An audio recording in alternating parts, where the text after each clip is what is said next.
Hello and welcome to veg affair. आज हम cookie cake बनाने जा रहे हैं। अगर आपको नॉर्मल केक से कुछ डिफरेंट और उससे इजी बनाना है तो ये कुकी केक आप ट्राई कर सकते हैं। इसके ऊपर मैंने बटर क्रीम आइसिंग की है, बीच में वनीला फ्लेवर है और साइड में चॉकलेट कुकी डो की रिंग है। तो कुकी केक बनाने के लिए पहले हम कुकी बेस बनाएंगे। तो उसके लिए मैंने 2/3 कप चीनी ली है। ये मैंने होल चीनी ली है, आप चाहें तो पाउडर्ड शुगर भी ले सकते हैं। इसके अंदर हम हाफ कप दूध की मलाई लेंगे, जो नॉर्मल दूध के ऊपर मलाई आती है वही हमने ली है, और 1/4 कप ऑलिव ऑयल इसमें हम डालेंगे। आप चाहें तो इसमें घी भी डाल सकते हैं। यहाँ पे सारे इंग्रेडिएंट्स हम रूम टेम्परेचर पे लेंगे। इसमें थोड़ा सा vanilla essence, 1 pinch salt, 1 spoon vinegar हम ऐड करेंगे और इन सभी चीज़ों को अच्छी तरह से विस्क करेंगे। अगर आप हाथ से विस्क कर रहे हैं तो आपको लगभग 10 मिनट इसे विस्क करना है, जिससे कि इसमें चीनी घुल जाए और ये मिक्सचर फ्लफ़ी हो जाए। आप चाहें तो इसे हैंड ब्लेंडर से या मिक्सर के जार से भी विस्क कर सकते हैं। इससे आपके एफर्ट्स काफ़ी कम लगते हैं, ये जल्दी हो जाता है।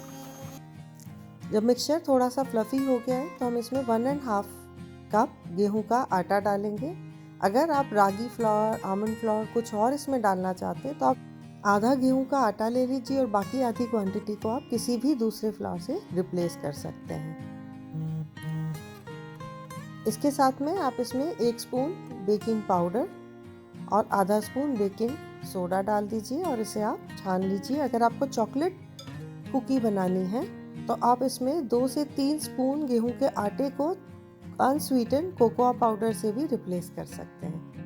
अब इस मिक्सचर को हमें अच्छी तरह से मिक्स करना है और इसका एक सॉफ्ट डो बना लेना है। अगर ये डो आपको बहुत ज़्यादा गीला लगता है तो आप इसमें थोड़ा सा गेहूं का आटा और डाल सकते हैं, और अगर थिक लगता है तो आप इसमें 1-2 स्पून दूध डाल सकते हैं। लेकिन इसकी जो कंसिस्टेंसी है वो बिल्कुल इतनी सॉफ्ट रहनी चाहिए। और हमें इस डो को सिर्फ मिक्स करना है, बहुत ज़्यादा गूंथना नहीं है। अब यहाँ पे मैंने 9 इंच की बेकिंग डिश ली है और उसे हम ऑयल से ग्रीस कर लेंगे। फिर इसके ऊपर बटर पेपर लगा के उसे एक बार फिर से ग्रीस कर लेंगे और इसमें हम अपने कुकी केक का बेस बनाएंगे। तो जो डो हमने बनाया है उसमें से थोड़ा सा डो मैं निकाल रही हूँ, क्योंकि मैं इसमें चॉकलेट बॉर्डर बनाऊंगी। लगभग 1/4 डो मैंने अलग कर लिया है और बाकी का डो हम इस प्लेट में स्प्रेड कर लेंगे। अगर आपको बॉर्डर नहीं बनाना है, पूरा कुकी केक का बेस जो है वो एक ही जैसा बनाना है, तो आप सारा डो लेके उसे एक साथ स्प्रेड कर सकते हैं। तो इसे आप हाथ से या किसी फ्लैट कटोरी से इवनली स्प्रेड कर दीजिए। मुझे यहाँ पे चॉकलेट का बॉर्डर बनाना है, इसलिए मैंने थोड़ा सा स्पेस छोड़ दिया है। अब जो बचा हुआ डो है उसमें हमने 1 स्पून अनस्वीटेंड कोकोआ पाउडर डाला है और इसे हम अच्छी तरह से मिक्स कर लेंगे। पहले वाले डो से थोड़ा सा ज़्यादा डेंस होगा, तो ये रोल करने में थोड़ा सा ईजी हो जाएगा। अब हम इस डो के 3 पोर्शन कर लेंगे और इसे पतला रोल कर लेंगे। इन रोल्स की थिकनेस लगभग उतनी ही होगी जितनी हमने अपने कुकी बेस में स्पेस छोड़ी है। अगर आप नॉर्मल कुकीज़ बनाना चाहते हैं तो इसी डो से आप इसे फ्लैट करके कुकी कटर से कट करके और आप कुकीज़ भी बना सकते हैं। यहाँ पे हम एक बड़ी कुकी बना रहे हैं, तो ये देखिए बॉर्डर में हमने जो हमारी चॉकलेट की जो रोल्स थे उनको डाल के सेट कर दिया है और अब इसे फिर से हम इवन कर लेंगे। अब एक फोर्क से इसमें हम कुछ होल्स बनाएंगे जिससे कि इसमें बबल्स नहीं आए।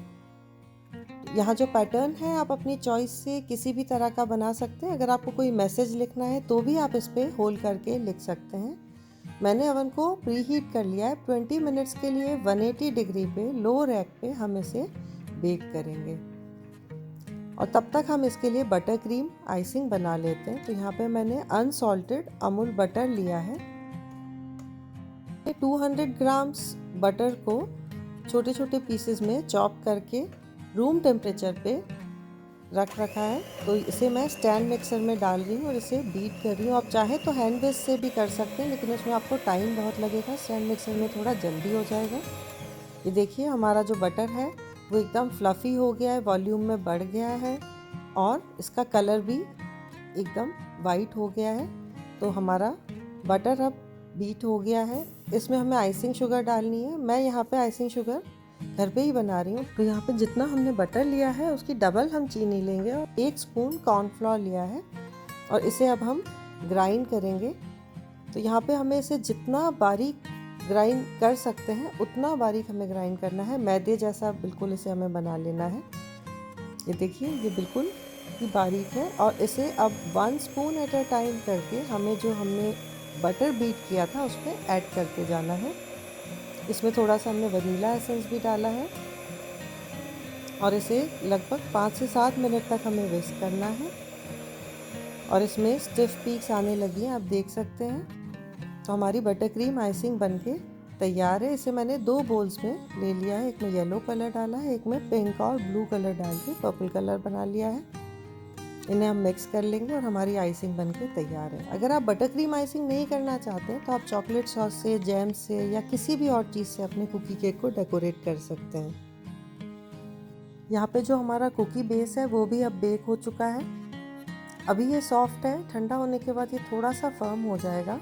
और जो कुकी केक होता है उसका टेक्सचर थोड़ा gooey होता है, वो बहुत ज़्यादा क्रंची नहीं होता है। तो कुकी केक के लिए जो हमारा बेस है वो एकदम परफेक्ट बना है। तो अब हम इसे एक वायर रैक पे निकाल लेंगे और फिर एक प्लेट रख के हम इसे प्लेट में ट्रांसफ़र कर लेंगे। यहाँ पे हमें इसे 1 से 2 घंटे के लिए फ्रिज में एकदम ठंडा कर देना है, क्योंकि हम बटर क्रीम आइसिंग कर रहे हैं तो इसके लिए बेस हमें ठंडा चाहिए। बेस ठंडा हो चुका है। जो हमने येलो आइसिंग बनाई थी उसे मैंने एक पाइपिंग बैग में डाल दिया है, फ्लावर नोज़ल लगा दी है और यहाँ पे हम इसके छोटे छोटे फ्लावर्स बना रहे हैं। आप अपनी चॉइस से इसे किसी भी तरह डेकोरेट कर सकते हैं और कोई भी तरह की आइसिंग आप इस पर यूज़ कर सकते हैं। अगर आप पाइपिंग बैग से नहीं करना चाहते हैं और सिरिंज से करना चाहते हैं तो आइसिंग सिरिंज में मैंने पर्पल कलर डाला है, हम इससे भी इसे डेकोरेट कर सकते हैं। तो देखिए ये केक कितना सुंदर लग रहा है, नॉर्मल केक से एकदम डिफरेंट है। इस पर बहुत ज़्यादा हमें आइसिंग करने की भी ज़रूरत नहीं होती है, कोई क्रम कोट वगैरह नहीं लगाना पड़ता है। तो बनाने में भी ये इजी रहता है, दिखने में बहुत सुंदर लगता है। तो इस तरह से हमारा केक बन के तैयार है। मैं इसे आपको कट करके भी दिखाती हूँ। बीच में से एकदम लाइट ब्राउन वनीला कलर और साइड में चॉकलेट का एक बॉर्डर। ये केक कटने के बाद भी बहुत सुंदर लगता है और जब आप इसे बनाएंगे तो आप देखेंगे कि एकदम सॉफ्ट और क्रम्बली बना है। ये बिल्कुल हार्ड नहीं है, एकदम क्रिस्प है। अगर ये वीडियो आपको पसंद आई हो तो इसे लाइक और शेयर करिए और चैनल को सब्सक्राइब करिए। और कोई कन्फ्यूजन हो तो डिस्क्रिप्शन में आप इंग्रेडिएंट को चेक कर सकते हैं या कमेंट में मुझसे पूछ सकते हैं। थैंक्स फॉर वॉचिंग वेजा फेयर।